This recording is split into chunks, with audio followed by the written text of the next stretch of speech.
All right, well, let's jump right on to our next movie review. We're going to talk about The Harder They Fall, which is on Netflix. We'll go ahead and start with you, Jaron, to get the white person out the way. Go ahead. Let us know what you think Do it. about this movie. Oh, I guess let me give people a synopsis in case people don't know. When an outlaw discovers his enemy is being released from prison, he reunites his gang to seek revenge. Dun dun dun. All right, Jaron, the floor is yours.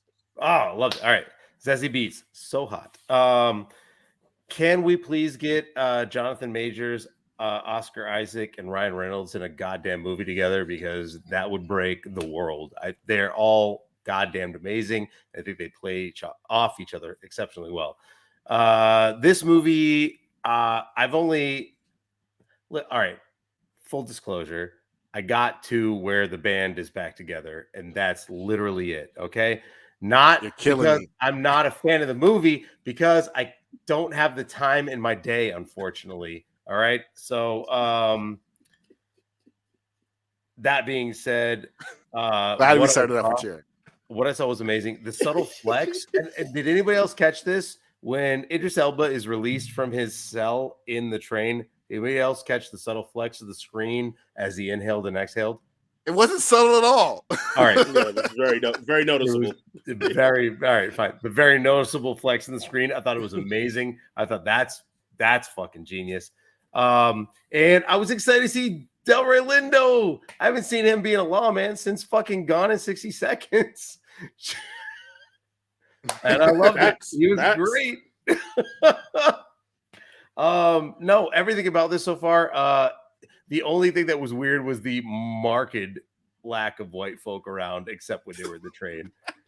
I was like, this is the Old West in America, right? Like, there's sitting white folk every fucking where, but everybody that was running a business, everybody was running a business. They were in a black... Redwood's supposed to be a black town, so that's fine. It's like Rosewood or Tulsa or anything like that, where there were only black Remember, segregation was a thing then. Right. Yeah. But there was only like they moved around, and I was like, all right, I like it. Like, black folk killing it in the Old West everywhere. But everything I saw so far, fucking phenomenal. Can't wait to finish it. Moving on to the next. Back to you guys. Back to you guys. All right. Okay, let's jump right into this. Yeah, let's jump right into this. Don't nobody fall, because they all so damn cool. And if they did fall, they played that thing off like they knew what it was. This movie is what all black people want. And when I say this, I want to say this in the preference of all black people want movies that it don't matter if you black to be in this movie. Now, it helps because the swag is on 100,000, but this could have been 9,000 people. This could have been a bunch of Latinos. This could have been a bunch of... It could have been anybody, because the script and the story doesn't need you to be black to work. The only times that I realized the script and story needed somebody black, which you could have eliminated, was the nincompoop line. Like, and I ain't no nincompoop either. Yeah. Everybody that said it, anything that come out of my mouth, shoot them. That would need somebody to be black. But also the part with the bank robbery scene still could have been any color, but it helps because of the contrast that was set up from the filming of it. And it's all white town. And when I say all white town, guys, I mean all white town. So it's a great contrast of these people of melanin color going up in there handling their business. So that was pretty awesome. So when I say all black people want this, yes, we want this because it didn't predicate on us being black. It just helped a hell of a lot that it was a whole bunch of black folks in it. So this story is the classic Western of revenge. Young guy wronged in his youth and seeks revenge, which in retrospect, I do like the way they placed it, because they didn't make him angsty, broody, and etc. Because up to this point, justice had been served for him to a degree. Like, the guy that did this act, he was behind bars. So the revenge thing doesn't start until that guy's released, and he's going to go handle business because the law basically let him go do his own thing. Going with that whole thread, my big critiques here, and I know it's going to hurt a lot of people's feelings, is Jonathan Majors, Nat Love, and Zazie Beetz, Stagecoach Mary. They're the weakest links to this movie, which in most movies they would probably tank the movie. Oh, who's worse than them? Let's call that a buck right now. Let's be 100 right now. Who was worse than them? the cowboy Donald Cowboy Cerrone. Oh, okay. Well, yes, maybe yes. Yes. But of all the main characters are way more interesting than those two. And I like Jonathan Majors' charisma, but he was too smiley for me. Like, he was just smiling and cheesing through his whole thing, and he's supposed to be on a trail for revenge to avenge his family. And this Joker is like just cheesing it up, like he's just having a great old time for this ride.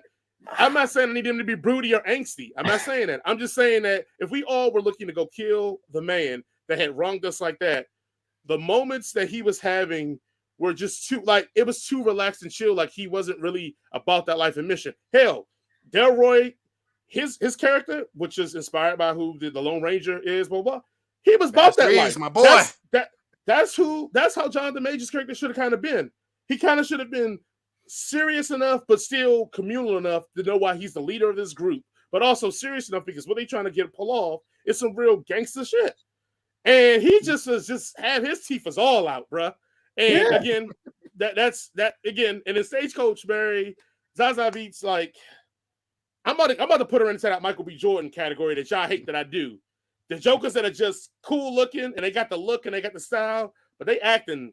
Oh, fuck off. She delivered. She delivered. The fuck's wrong? Well, there is some controversy about her character in the fact that Stagecoach Mary in real life was a dark-skinned, heavy-set woman, and you got Zaza Beetz playing her in the movie. Okay. I mean, I don't know about any of that. I'm just saying when she was on screen, she was fucking. She convinced me that she was a jilted lover that was fucking done with this movie. I could have done without the love story. I could have done without it, and she was whacking it. Stop it. We're not going to look. If you want to see a good love story that was done correctly, look at my girl Trudy. Trudy was out here banging. Anyway, she out here killing motherfuckers. We about to go. We about to get to that in a minute here. I could have done without Stagecoach Mary. I thought she wasn't good in it, and I was like, oh, but no, she's been good at other stuff. And I started thinking, like, oh, when she was Domino, I'm like, her performance wasn't like, I wasn't out here tripping out that she was great in Domino. In Atlanta, I'm never tripping out to be like she's great in Atlanta either. I mean, they're solid performances, but I'm not putting them up on no pedestal for acting. I mean, out of all the women in here, she was the worst actor one to me. I think even Cuffy was way better because when she had to do the bank scene was dope as hell. When she had to act uncomfortable out of nature. Like, I'm just saying, out of all the women in here, she was the weakest one, Jaron. By far, you ain't even finished the movie, so we can't. Why are you talking to me? Talk to the audience. Talk to the audience. And you're shaking your head. That's why. Yeah. You're shaking your head. He can see you. So yeah. And so the people that listen to the audio, I'm letting them know that you're disgruntled, and I'm letting you know that you didn't finish the movie, so you can't even have this opinion. Let's go to the rest of the end of it. Get your fucking review out, bud. Let's go ahead and give a moment to stop, and let's just say straight up, Regina King is a force of nature. It's a reason why Watchmen wanted to make her a god. It's a reason why she's straight out of 227 with the press curl, giving us all the flavor and everything she touches right now, even to them damn commercials for the cars. I don't even know what car she's promoting, but I believe it like hell that I want to buy it because she is an acting force of nature.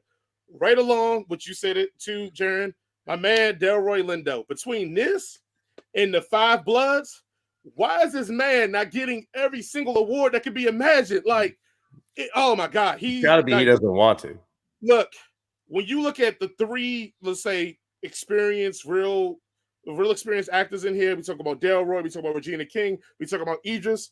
It is an acting clinic compared to the rest of them. And I'm not knocking the other ones because you put those three up against almost anybody, I feel like you're gonna have a long day. You better pack your lunch. You're gonna have a long day.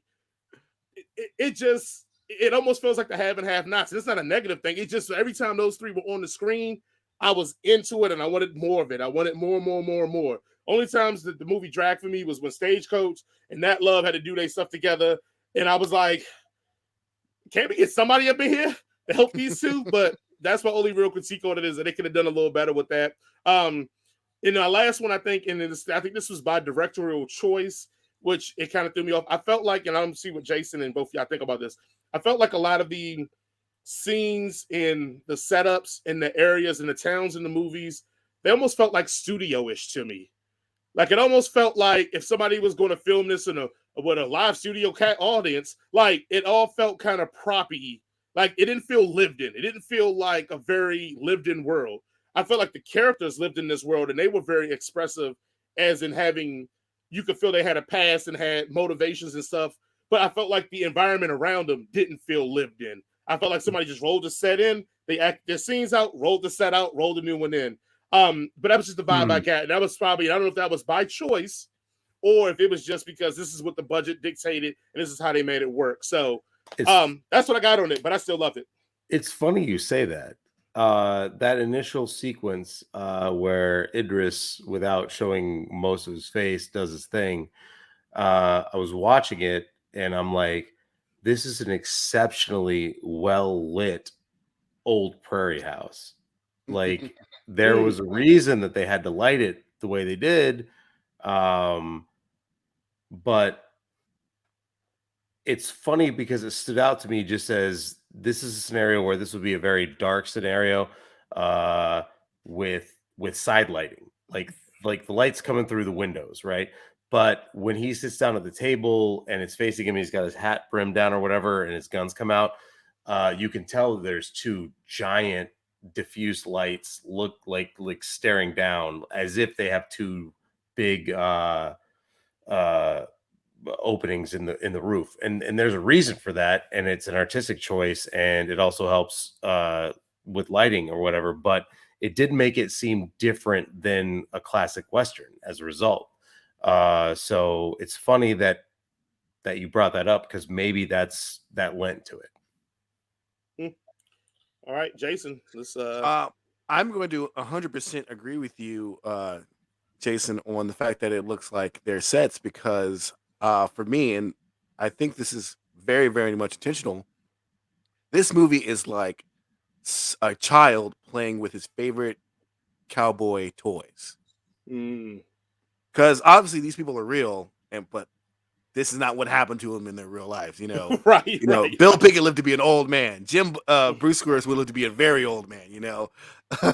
So they didn't get shot in the face in a shootout. They lived to be old dudes. So this is definitely, I think, is intentional because it's definitely because of those old Westerns were on backlots and stuff like that, and he was very intentionally, you know, showing that like, oh yeah, these are just sets, but like these are colorful, fun sets. Man, fuck it. I love this goddamn movie. This movie was so much fun. This movie is so fucking high. I was fucking all in for this movie. But you keep saying this is Posse or this one. Fuck it, I'm going with The Harder They Fall because this has it's oozing with style. You can tell that I don't mind that Jonathan Majors is cheesing through this because he's just having fun. You can tell everybody's having fun. You know, like I'm having fun with him. Yeah, they're having fun with him. It's just such a cool fucking movie. The fucking dialogue is on point. It is just pitch perfect.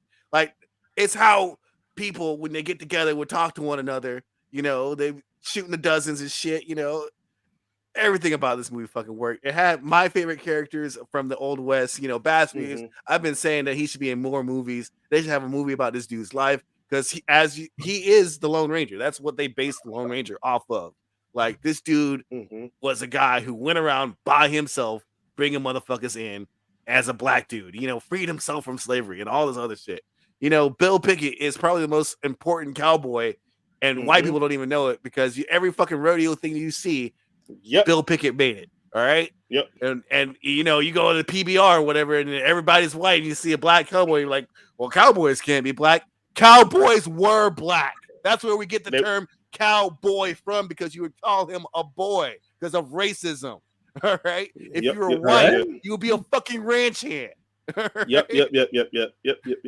Huh. I didn't know that. That's crazy. That is crazy.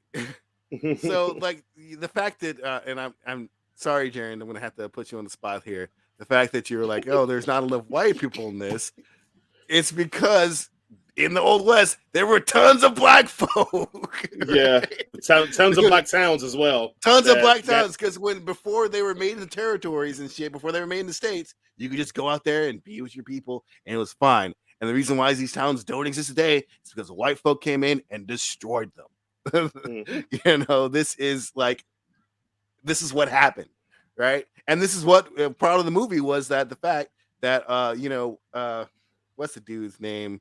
The dude with the gold teeth. I can't remember the fucking actor's name. The comedian. Dion Cole. Dion Cole had sold the town away underneath everybody's face, and it was cool that Rufus Buck, even though he was going about it a bad way, was trying to save the town from being sold.